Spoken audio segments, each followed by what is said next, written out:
La semaine dernière, nous apprenions que la direction de la protection de la jeunesse de la Mauricie du Centre du Québec aurait été mise sous tutelle par le ministre responsable des services sociaux, Lionel Carman. Des enfants auraient été retirés de leur famille, voire placés en adoption sur la base de documents falsifiés, selon des extraits du rapport de la Commission des droits de la personne et des droits de la jeunesse. Pour en parler aujourd'hui, je reçois Gilles Boivin, qui est le président de Save DPJ, qui est la Société d'aide et d'information aux victimes de la DPJ. Bonsoir, Gilles. Bonsoir. Gilles, merci d'avoir accepté notre invitation. Venez de discuter de ce dossier avec nous ce soir, juste parce que c'est un dossier important. Et juste avant d'entrer dans le vif du sujet, je souhaiterais vraiment qu'on puisse regarder une conférence de presse que le ministre Lionel Carman a donnée. On regarde ça à l'instant, puis après ça, on va commenter. Très bien. Je confirme qu'on a mis la DPJ Mauricie du Québec sous tutelle. Une enquête de la Commission des droits de la personne et de la jeunesse du Québec dévoile des faits troublants dont la presse a obtenu copie. Un exemple, dans 50% des cas, on n'a pas respecté les normes avant de placer les enfants en famille d'accueil ou encore de les envoyer en banque mixte pour l'adoption.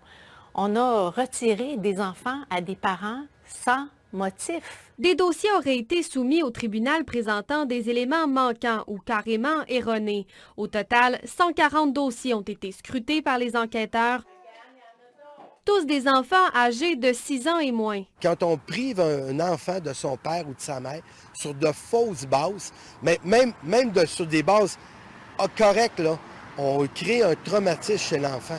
Fait que imaginez-vous sur de fausses bases. Là, en ce moment, là, ils font pire que les parents, la DPJ. La directrice de la DPJ affirme par courriel que nous assurons notre entière collaboration et demeurons concentrés à mettre en place avec nos équipes tous les moyens nécessaires pour améliorer la protection des jeunes et de leurs familles dans notre région.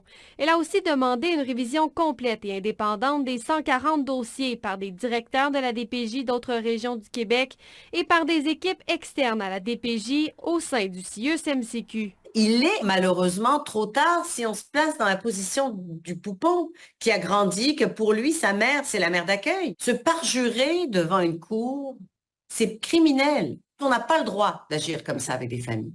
Et souvent, il faut le souligner, des familles vulnérables qui n'ont pas les moyens de se défendre.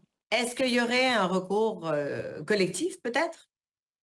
C'est possible. Ce qui me heurte le plus, là, c'est que c'est contre les directives qu'on a mis sur pied. Moi, ça fait 6 ans que je suis ici. Là. Ça fait 6 ans que je dis qu'il faut faire plus de prévention, il faut accompagner les parents, il ne faut pas enlever les parents des enfants. Puis là, je lis ça ce matin. Le problème semble local. Moi, je fais la tournée de toutes les régions. C'est le seul endroit où on avait entendu parler de telles pratiques. Le ministre Carman avait déjà commandé une enquête sur la DPJ l'an dernier à la suite d'autres allégations de pratiques douteuses. Les résultats se font toujours attendre. Mais c'est déplorable qu'après tout ce qu'on a fait au niveau de la DPJ, d'assister encore une fois à des situations pareilles. Ça pose la question de la rétention du personnel au sein de la DPJ et de la formation du personnel. Parce que ce qu'on apprend, donc, c'est qu'il y avait des gens peut-être qui n'avaient pas la formation puis qui n'avaient pas tous les paramètres pour prendre les bonnes décisions. Quand les consignes ils descendent d'en haut puis que c'est une culture organisationnelle, je n'ai pas lu le rapport, mais si c'est ça qu'il y a là-dedans, bien forcément, il y a des employés qui se font donner des consignes aussi. Fait que, va falloir que ça soit aussi représentatif des changements qu'il faut qu'ils soient faits. Rappelons que la dernière DPJ à s'être faite mettre sous tutelle est celle de l'Estrie, et ce, durant plusieurs mois. En Mauricie... Ça peut durer combien de temps, tout ça, l'échéance? Le temps que ça prendra. Molly Bélan, TVA Nouvelles, Trois-Rivières. Premièrement, Gilles, ça te surprend de voir que la DPJ de la Mauricie du Centre du Québec a été mise sous tutelle? Non, pas du tout. Pas du tout. Ça fait des années que nous, à la CDPJ, on a des témoignages de problèmes que les parents ont avec la DPJ Centre du Québec. Et même, je dirais, au plan juridique, là, le tribunal de la jeunesse là, du coin, là, il y a un certain juge là, qui au début en 2006 et 2010 causait certaines difficultés. Les problèmes vécus avec cette DPJ-là sont connus. Sont connus depuis longtemps. Ce qui me surprend, c'est que ça ne sorte qu'aujourd'hui, parce qu'on ça fait des années qu'on les dénonce. Je me souviens, en 2006-2007, on faisait des manifestations à Drummondville. Il y a des parents qui faisaient des manifestations pour dénoncer les malversations et les abus de pouvoir de cette DPJ-là. Mais finalement, le gouvernement n'avait jamais bougé. Je pense que c'est dans la mouvance qui a suivi les événements de Granby, la fillette de Granby, que finalement les journalistes des grands médias se sont donné le droit à ce moment-là d'aller plus loin, de dénoncer, d'accepter les témoignages des gens et d'en parler. S'il n'y avait pas eu la Commission spéciale des droits de la personne et de la jeunesse, la Commission Laurent, peut-être que ça serait encore... tout ça, ça serait resté sous silence. Pourquoi la DPJ Mauricie Centre du Québec plus qu'une autre DPJ ailleurs? Qu'est-ce qu'il y a qui ne va pas à cet endroit-là? En fait, le problème est systémique. C'est-à-dire que là, il y a des gens qui sont levés dans presque les 20 dernières années là, à Drummondville pour dénoncer. Mais dans les faits, ce problème-là, il est systémique. On retrouve ça dans toutes les DPJ à travers le Québec. Là. Ouais. Ce n'est pas que concentré là, au niveau de la Mauricie, Centre du Québec. Non. Penses-tu que la décision de mettre la DPJ sous Mauricie, Centre du Québec, sous tutelle, c'est une solution façade ou bien ça reflète un problème systémique plus profond au sein du système de protection de l'enfance au Québec? Puis qu'est-ce que ça cache? Bien, oui, d'une part, je réponds oui aux deux possibilités. C'est-à-dire que oui, c'est une solution de façade, à savoir qu'on pourrait très bien dire, OK, bon, on la met sous tutelle, mais on fait juste des changements administratifs, on va peut-être taper ses doigts sur certaines personnes, on va regarder des dossiers, puis ça se peut qu'il y a peu de choses qui changent en bout de ligne. On a vu ça avec la DPJ de l'Estrie. On avait vu ça avec la DPJ de la Nodière Joliette il y a quelques années aussi, qui avait été mise sous tutelle, si ma mémoire est bonne. Et puis, en bout de ligne, le système continue à fonctionner, puis ce sont les mêmes problèmes qui apparaissent. Ouais. Oui, le problème est systémique. En fait, c'est tellement vrai que... Puis c'en est, quelque part, c'en est décourageant. Mais au moins, je suis content que ça sorte, puis que ça vienne aux oreilles du public. Parce que ce que le ministre peut faire ou va faire, je dirais que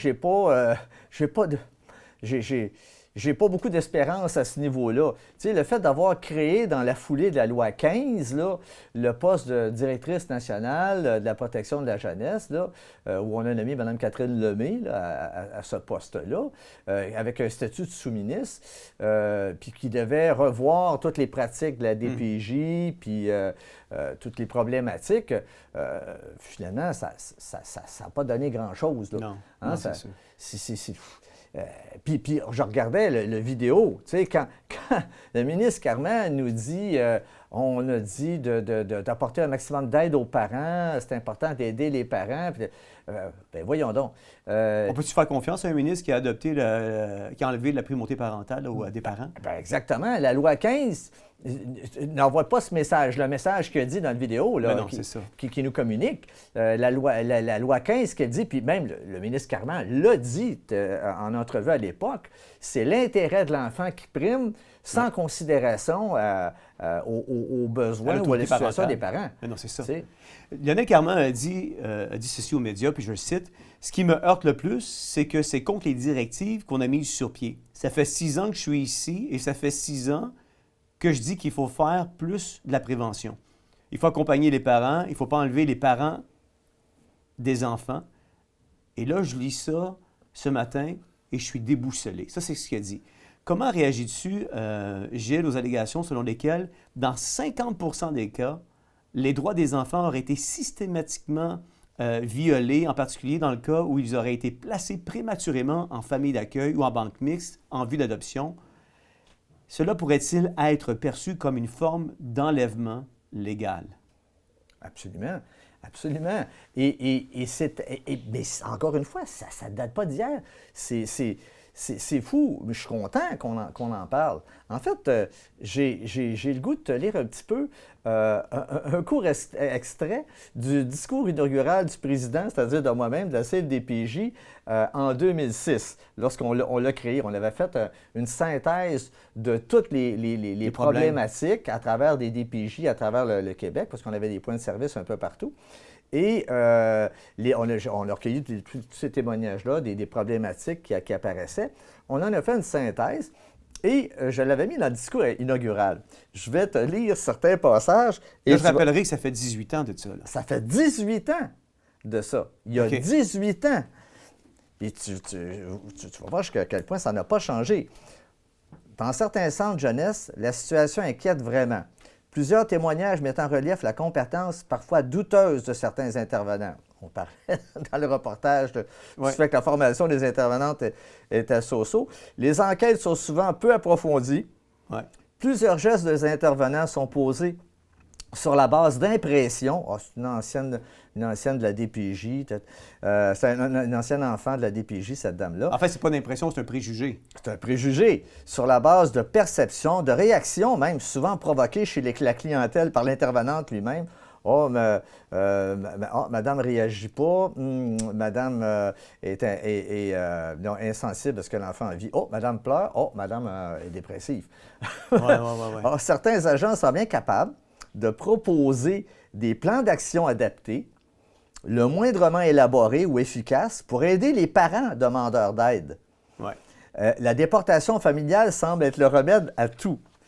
En effet, si on parle de déportation familiale, le placement à long terme, à savoir mettre des parents, des enfants dans des familles d'accueil ou dans des banques mixtes, semble la seule solution envisageable pour faire face à toutes les problématiques. Et alors qu'il est parfois plus qu'évident que cela détruit des enfants, des adolescents, leurs parents ou leurs grands-parents et amène d'autres problématiques. On avait un psychologue qui disait tout à l'heure que ça peut avoir de néfaste. Alors, les intervenants préfèrent fermer les yeux et s'entêter à poser des gestes répréhensibles pour ne pas perdre la face, quitte apparemment à menacer ou manipuler. Si tu parles trop ou si tu pleures devant ton enfant, je te coupe 1 heure de visite la semaine prochaine. Pour ne pas perdre la face, quitte apparemment à menacer ou manipuler, je disais, ou affirmer en cours des demi-vérités, des faussetés, ou à effectuer des affirmations non fondées, ça ressemble pas mal à ce qu'on a là, pour garder le contrôle et arriver à leur fin. On pourra même couvrir de mauvaises familles d'accueil si nécessaire. Mais tu vois, ça m'amène à la question Il y a 18 ans! Il y a 18 ans de ça. Mais comment on explique, Gilles, la falsification de documents qui aurait emmené le retrait des enfants de leurs parents alors que ceux-ci auraient été aptes à les garder? Comment qu'on explique ça? Il n'y a pas un système en place justement pour empêcher, ou un mécanisme en place pour empêcher qu'on retire en vain des enfants de leurs parents? C'est un traumatisme. Hey, écoute, présentement, là, la DPJ fait pire que certains parents qui avaient leurs enfants puis à qui on a enlevé leurs enfants. Absolument. Absolument, c'est un traumatisme. Mais il n'y a pas vraiment de mécanisme parce que la DPJ est toute puissante. L'intervenante, là, les ARH, la plupart du temps, les agents de relations humaines, vont se présenter en cours au tribunal de la jeunesse et vont faire des affirmations.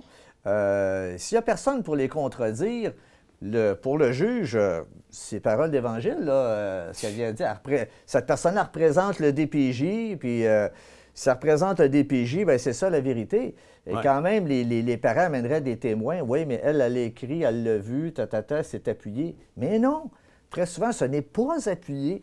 Et c'est pourquoi c'est très important, quand un parent à faire face à un intervenant de la DPJ, de toujours être accompagné. Il y a l'article 8 de la Loi de la protection de la jeunesse qui dit que toute personne qui doit rencontrer un intervenant de la DPJ, par exemple, a le droit d'être accompagné par une personne de son choix, donc quelqu'un qui peut témoigner ou le supporter dans sa démarche avec l'intervenante. Et ça, c'est avantageux à ce moment-là parce que la personne qui est là, qui accompagne le parent, peut prendre des notes et à ce moment-là, ça devient difficile pour l'intervenant de faire un rapport et d'inscrire des choses qui n'ont pas été dites au cours de la rencontre. Ouais. Faire des affirmations fausses et tout ça. Mais la plupart des parents ne connaissent pas vraiment l'existence de l'article 8 de la LPJ et se font avoir comme ça. Si, pour l'intervenant, ouais, moi, ce parent-là, comme je disais tout à l'heure, ouais, c'est un ancien enfant de la DPJ. Ouais. D'après moi, ça peut pas être un bon parent, mais, parce qu'il est issu du système, tu sais. Et donc, on peut rajouter des choses pour dire on va retirer l'enfant, pour se justifier de sa perception, tu sais. Mais là, il va y avoir une enquête. Ouais. La DPJ, Mauricie, Centre du Québec, est mise sous tutelle. Il va y avoir une enquête. Ouais. Et corrige-moi si je fais fausse route. Mais apparemment, l'enquête va être faite notamment par d'autres DPJ à l'extérieur, pas à l'extérieur, mais au Québec, mais qui ne sont pas dans le centre de la Mauricie, Centre du Québec. C'est pas un peu biaisé de donner une enquête à un autre DPJ ailleurs plutôt que de donner ça au privé, par exemple, pour qu'on sorte vraiment le pu une fois pour toutes, puis que la vérité puisse jaillir, puis qu'on arrête de faire ce trafic d'enfants légal-là, qu'on arrache à leurs parents, là? C'est totalement biaisé. Et même, je trouve ça malhonnête. Parce qu'on a 140 enfants qui ont été, 140 dossiers d'enfants qui ont été évalués par la Commission des droits de la personne et de la jeunesse. Et pour une fois, la Commission des droits de la personne et de la jeunesse n'a pas peur de faire des accusations, de poser des jugements à l'encontre de la DPJ, d'un DPJ. Là, tu sais. Et c'est quand même très bien détaillé. Mais il faut se demander si la journaliste de la presse n'avait pas eu vent des 34 pages là, du rapport. Est-ce que Lionel Carman en aurait parlé? Est-ce qu'il se serait retrouvé devant les caméras? Lui, il dit qu'il avait commandé une enquête il y a 1 an. Ben oui. Concernant cette direction de protection de la jeunesse-là. Comment ça se fait qu'il lui dit qu'il n'avait pas encore l'information? Mais c'est ça fait partie de mon autre question. Comment, Gilles, on explique qu'un gars, un ministre, qui est au pouvoir, du nom de Lionel Carman, soit pas au courant que des enfants soient retirés de leur famille, voire placés en adoption sur la base de documents falsifiés, manipulés et volontairement noircis par les représentants de l'État? Ça se demandait, est-ce que le ministre Carman contrôle quelque chose dans son ministère ou il contrôle absolument rien? En fait, c'est une bonne question. Je pense qu'il ne voulait pas... Ça, c'est ma perception à moi. Selon moi, il a un intérêt politique à ne pas se prononcer d'abord sur ce qui se passe là et à ne pas regarder trop profondément ce qui se passe là. Mais quand tu ne fais pas ça, tu deviens complice par inaction. Ben absolument. Parce que ce qu'il a fait avec la loi 15, c'est qu'il a créé, comme je disais tout à l'heure, le poste de directrice nationale de la protection de la jeunesse. Et là, il a dit... Qui est déjà en poste. Qui est déjà en poste. Puis qui n'a rien fait. Depuis 2021. Et là, dans le fond, il a pelleté dans son camp. Il dit, ben toi, là, tu vas t'occuper de surveiller ce qui se passe dans les DPJ, puis tu vas t'occuper de gérer les problématiques à l'intérieur des DPJ à travers le Québec. Et puis lui, il a décidé de faire plus de la représentation, tu sais, publique. Mais dans le fond, c'est à se demander, est-ce qu'il sait vraiment ce qui se passe là, comme tu le disais. On peut se le demander. On a l'impression... Je pense que poser la question, c'est d'y répondre aussi. J'ai l'impression qu'il n'est pas là. J'ai l'impression qu'il ne s'occupe pas tant que ça de ce qui se passe sur le terrain. qui est là pour les caméras. Tu sais, il a affirmé ça aussi. Le ministre affirme que le bien-être des enfants reste la priorité. Pourtant, beaucoup pensent que les actions de la DPJ ont causé des traumatismes irréversibles, même pire que ceux infligés par certains parents à qui on a retiré les enfants. Comment, Gilles, concilier cela avec le discours officiel de la protection de l'enfance? Il n'y a pas un paradoxe, là, qu'on est en train de vivre présentement, où ce qu'on veut protéger les enfants, mais en même temps, on vit le paradoxe contraire, où ce que certains enfants seraient peut-être mieux chez leurs parents que d'être mis aux mains de la DPJ. Oui, c'est paradoxal. Tu sais, il y a des cas de suicide à l'intérieur des centres jeunesse. Quand est-ce qu'on en entend parler? Mais il y en a, là. Ouais. Je me souviens d'un jeune homme, la mère, c'est une dame Bonnier. Il y a plusieurs années, son fils s'était pendu dans un centre d'accueil des Laurentides. Écoute, si elle n'avait pas été interrogée par les journaux à l'époque, on ne l'aurait pas su. On se demande, les jeunes, les enfants qui sont là dans les centres jeunesse, est-ce qu'ils sont vraiment en protection? On parle de protection de la jeunesse, mais est-ce qu'ils sont vraiment en protection? On peut se poser vraiment la question. Bien, je pense que quand on a des résultats comme ça qui sortent dans les médias de masse, on est en droit de se poser des questions, même sur la vitalité de cet organe politique-là. Là. C'est sûr qu'on peut se poser des questions. Surtout quand on considère que les enquêtes sont peu approfondies, puis la Commission des droits de la personne et de la jeunesse est à mesure de le démontrer. Là, et biaisé. Et biaisé. Tu sais, on les met en banque mixte. Puis le paradoxe au Québec, c'est que la DPJ contrôle l'adoption autant que le retrait des enfants. Fait que dans le fond, c'est comme si elle doit alimenter sa banque mixte. Donc, pour l'alimenter, pour protéger, dans le fond, son système, ben, elle s'organise pour aller chercher un certain nombre d'enfants. Je fais attention à ce que je dis, j'allais dire le maximum d'enfants. En tout cas, mais on est en droit de se poser la question quand même. Oui. Est-ce que c'est le maximum d'enfants ou c'est un certain nombre d'enfants? Oui. Parce que ça commence... La DPJ a fait les manchettes plus souvent qu'à son tour. Là. Oui. Bien, personnellement, moi, je pense que c'est le maximum d'enfants possible pour aller... Parce que c'est un système qui s'auto-nourrit. Hein? Ouais. Je veux dire, tant qu'il y a des enfants à enlever, tant qu'il y a des signalements, bien, on embauche des avocats, on fait marcher le système, on ouvre des dossiers, on a de l'argent pour ça. C'est des revenus à différents niveaux. C'est des bons salaires. C'est des bons salaires. C'est une question, jusqu'à un certain point, de sous. Parce que pendant des années, on s'est demandé à la CFDPJ, mais c'est quoi la logique? La logique là-dedans, à qui ça rapporte ça? Tu sais, d'enlever des enfants alors qu'on ne sera pas obligé de les enlever. Ouais. Tu sais, puis on en arrive à simplement dire que c'est une question de sous. C'est un système qui s'auto-nourrit. Je sais que je t'ai posé la question tantôt, Gilles, mais je vais te la reposer quand même parce qu'il y a une partie B à la question que je t'ai posée tantôt que je ne t'ai pas posée. Comment on peut faire confiance à un gouvernement qui dit de ne pas être au courant alors que ceux-ci votent des lois qui soustraient l'autorité parentale ou la primauté parentale?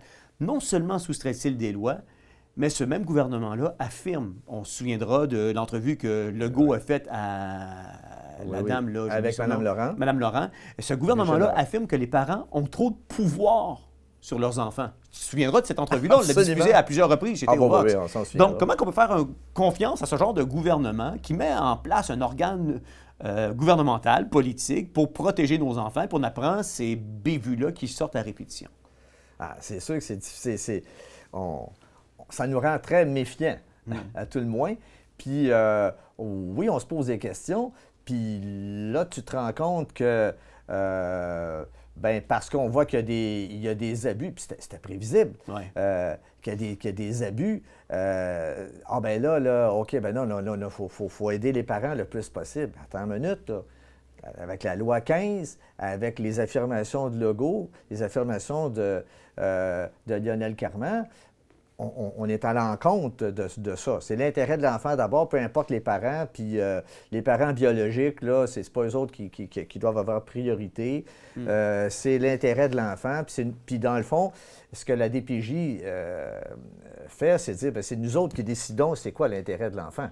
Puis cet intérêt-là doit être aligné avec le narratif du gouvernement. Absolument. Et en fonction des intérêts internes de la DPJ. Moi, j'ai une banque mixte à remplir, là. Tu sais, si j'ai besoin d'enfants à adopter, tu sais, c'est... Tu dis, est-ce que c'est vraiment ça? Est-ce que je comprends vraiment? Tu sais, c'est désarmant. Puis c'est épeurant. Ouais. C'est épeurant. Étant donné la possibilité d'un recours collectif, penses-tu que ce scandale va entraîner des répercussions juridiques à grande échelle pour la DPJ? Non seulement ça, qu'est-ce que ça signifie concrètement pour les familles qui ont souffert puis ont été victimes des décisions de la DPJ qui ont été à l'encontre de peut-être leur volonté à eux? Oh boy. C'est très dur pour les parents. C'est très, très, très, très dur pour les parents et les parents qui ont développé des problèmes de santé mentale. Ils n'auront jamais gain de cause en bout de ligne. On peut bien faire, comme disait Maître Assouline, un recours collectif contre la DPJ pour ces abus-là, ces abus de pouvoir-là de la DPJ, parce que c'est carrément ça, c'est des abus de pouvoir. Ouais. Mais en bout de ligne, on sait très bien que la DPJ n'est pas imputable. De ces gestes. Et on n'est pas comme dans le cas des policiers avec où on peut aller en déontologie, là. Pas du tout. Même si des parents gagnaient en cours, probablement que la DPJ dédommagerait jamais les parents. Son le tort est fait. Le tort est fait, puis comme le disait Maître Assouline et d'autres intervenants du milieu, tu sais, l'enfant qui s'est fait retirer de son parent à la naissance, parce qu'il y a des femmes qui vont accoucher, là, et puis tu as la DPJ dans le corridor qui attend d'avoir le petit, là. Mais ça fait partie de la nouvelle réforme Laurent, là. Oui. D'aller les sortir de... Non, ça existait déjà. Avant? Ça existait déjà. Je me souviens d'un cas de Saint-Jérôme où la mère était allée en centre d'accueil, le père était allé en centre d'accueil, fait que la DPJ attendait le petit dans le corridor. Et cet enfant-là, si on n'était pas intervenu à la CFDPJ, il s'en allait directement dans une famille d'accueil, directement. Mais le fait est que dans ce cas-là, les grands-parents, donc les parents du père, étaient des gens violents, puis ce qui avait rendu leur fils avec toutes sortes de problématiques, puis qui fait qu'il s'était retrouvé en famille d'accueil. Eux autres ont demandé, ces grands-parents-là, d'avoir l'enfant en question. Ouais. Et quand le jeune père a vu que ses parents avaient l'enfant, il s'est suicidé. Gilles, le temps tire à sa fin. C'est bien beau des mises en tutelle. C'est pas la première, ça sera pas la dernière. En 2 minutes, qu'est-ce qui devrait se passer concrètement pour que ça change à la DPJ? Un nouveau ministre? Une réforme? L'abolition de l'organisation? Bon. Première des choses, on devrait, puis je l'ai dit à plusieurs reprises, on devrait rendre les intervenants de la DPJ imputables de leurs gestes. Ils doivent être responsables des gestes qu'ils posent, parce qu'à cause de l'impact que ça peut avoir sur la vie des enfants, des adolescents, des parents, des grands-parents, de toute la famille élargie. Là. Donc l'imputabilité. L'imputabilité, ça, selon moi, c'est la première chose qu'on devrait instaurer. Par la suite, là, on pourra amener on devrait amener des changements, je dirais, dans la culture organisationnelle. Et ça, est-ce qu'on ne devrait pas tout redonner aux policiers, puis juste abolir cet organe-là? On pourrait faire ça. Le problème, c'est qu'il existe déjà une entente multisectorielle qui permettrait aux policiers d'intervenir, mais il faut que la DPJ le demande, puis elle ne le demande pas. Donc, parce que, par exemple, un abuseur d'enfant là, qui se fait prendre par la DPJ, il va se faire retirer l'enfant, si c'est un parent, par exemple, un père ou peu importe, peut être quelqu'un d'une famille d'accueil aussi. Là. Il va se faire retirer l'enfant, mais il n'y a pas d'accusation d'abus sexuels ou autres, ou d'abus physiques chez cette personne-là, tu comprends? Il faut que la DPJ demande aux policiers, via l'entente multisectorielle, d'intervenir. Donc, est-ce qu'on devrait mettre ça dans les mains des policiers? On pourrait. Il faudrait élargir peut-être aussi la formation des policiers à ce moment-là. Mais déjà, on n'utilise pas la police. Donc, la volonté de remettre ça entre les mains des policiers n'est pas là. N'est pas là. Puis on a tout un système, là. Écoute, c'est combien de millions qui est englouti là, dans ce système-là de protection de la jeunesse. Tu sais. Il faudrait... c'est certain qu'il aurait fallu aussi donner des dents au commissaire des droits de l'enfant. La loi 37 là, a créé ce poste-là. D'ailleurs, on ne sait pas encore qui va être nommé à ce niveau-là. Il aurait fallu lui donner des dents pour que lui change comme le mandat de transformer la culture existante. C'est clair que cette organisation-là doit être passée au scalpel. Oui. Puis on doit la réformer. Ça, c'est sûr qu'il y a une réforme qui Mais on se comprend, Gilles, que le meilleur intérêt de l'enfant, c'est de rester avec ses parents. Absolument. Autant soit peu, là. Je peux comprendre qu'il y a des situations extrêmes. Sauf des enfants maltraités, là, puis des cas d'abus réels de la part des parents. Oui, le meilleur intérêt de l'enfant, c'est de rester dans sa famille biologique, bien sûr. Ou élargi. Ou élargi. Merci beaucoup d'avoir répondu à nos questions aujourd'hui par rapport à ce scandale-là. Puis on va suivre ce dossier-là, puis on va tenir le public certainement au courant. Vous savez, c'est une des raisons pourquoi, chez Théovox, on en a fait une mission. Vous savez, le Proverbe 31 va dire de prendre soin de ceux qui n'ont pas de voix, d'être une voix pour ceux qui n'ont pas de voix.